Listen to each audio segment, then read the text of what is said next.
All right, so we know this hypothesis test for year 12 is a biggie. So as I read this through, right, I know that the proportion is 13.6%. So H0's P is equal to 0.136. The consumer believes it's less than this. H1 is P is less than 0.136. So what I've definitely got going on in this question, right, this is a one-tail question. There's my distribution and the only real probability I'm doing then. I set that up. The critical region of 5%. We need the probability that x is less than or equal to a particular value is around about 5% or 0.05. And we go fishing after this really on the binomial CD part of the calculator. So I put in 0, 1, 2, 3, 4, 5, 6, 7, 8, 9, 10. And the probability that x is less than or equal to those. And my 5 value is one that's just under 5%. So it's got to be just under it. So my critical region is x is less than or equal to 5.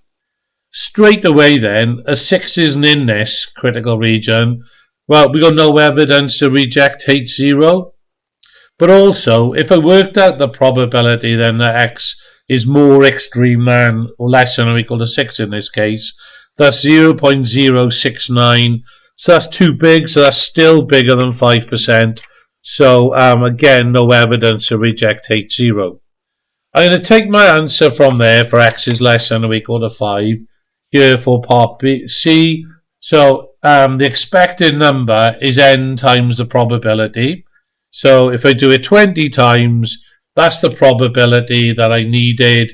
So 20 times that is giving me 0.618. Then the last part of that is going on to this type 2 error. Now a type 2 is when H0 is false, but you accept it.